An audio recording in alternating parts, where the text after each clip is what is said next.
سەرۆک وەزیرانی عێراق مستەفا کازمی جەختی کردەوە کە وڵاتەکەی لەسەر هێرشەکەی تورکیا سوورە لەسەرەوەی سکاڵای باتە بەردەمی ئەنجومەنی ئاسایشی نێودەوڵەتی دوای ئەوەی دایان هاوڵاتی ناوڕاست و باشوور عێراق کوژران و بریندار کران. لە میانەی پێشوازی لە نوێنەری نەتەوە یەکگرتووەکان لە عێراق هێنست بلاسخارد کازمی داوای کرد نەتەوە یەکگرتووەکان و کۆمەڵی نێودەوڵەتی لەو بارەوە گوێ لە گۆشەنیگای عێراق بگرن کە سەروەری وڵاتەکەی دەپارێزێت و پارێزگاری لە هاوڵاتانی دەکات. بلاسخار بەڵێنیدا وتەی خۆی لەبارەی دەستدرێژەکەیشەوە پێشکەشی ئەنجومەنی ئاسایش بکات. سەرۆکی ئەرکانی سوپای عێراق عەبدولئەمیر ڕەشید ڕایگەیاند خاڵ و بنکە سەربازەکانی تورکیا لە ناوچەکانی باکوور عێراق زیاتر بوون. ناوبراو چارەسەری ئەوە لەوەدا دەبینێت سوپا و هێزی پێشمەرگە لەو ناوچانەدا بڵاو بکرێنەوە بۆ ئەوەی سوپای تورکیا ناچار بکرێن بە پاشەکشە.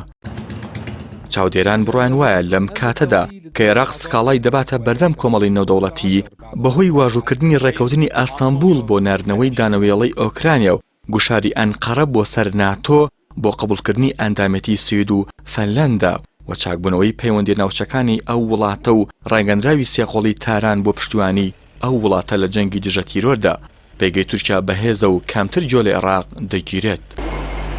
لە دوای هەڵگرسانی جەنگ لە باکووری کوردستان لە ناوڕاستی هەشتاکانی سەدەی ڕابردوودا و بوونی پێشمەرگە لە باشوور و بەردەوامی جەنگی هەر ساڵی عێراق و ئێران ئەنقەرە و بەغدای هاندا بۆ ڕێکەوتنی سەربازی 1985 بۆ ڕاودونانی نایارەکانیان تا قوڵایی 40 کیلۆمەتر.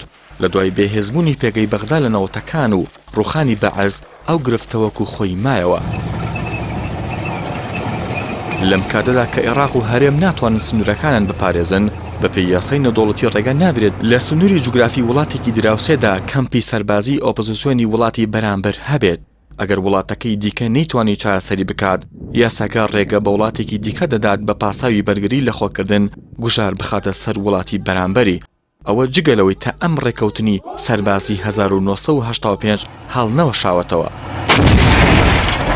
چاودێران ئەو لێدوانی سەرۆکی ئەرکان بۆ ئەوەی سوپای عێراق بگەڕێتەوە و پێشمەرگەیش لەو ناوچانەدا هاوکاری بکەن زیاتر بە سیاسی دەزانن و گوشارێکی ترە بۆ بەهێزکردنی پێگەی حکوومەتی هەرێمی کوردستان کە لەگەڵ خواستی ئەنقەرەشدا یەک دەگرێتەوە و ئەگەری جەنگی کورد بە کوردیش زیندوو دەکاتەوە.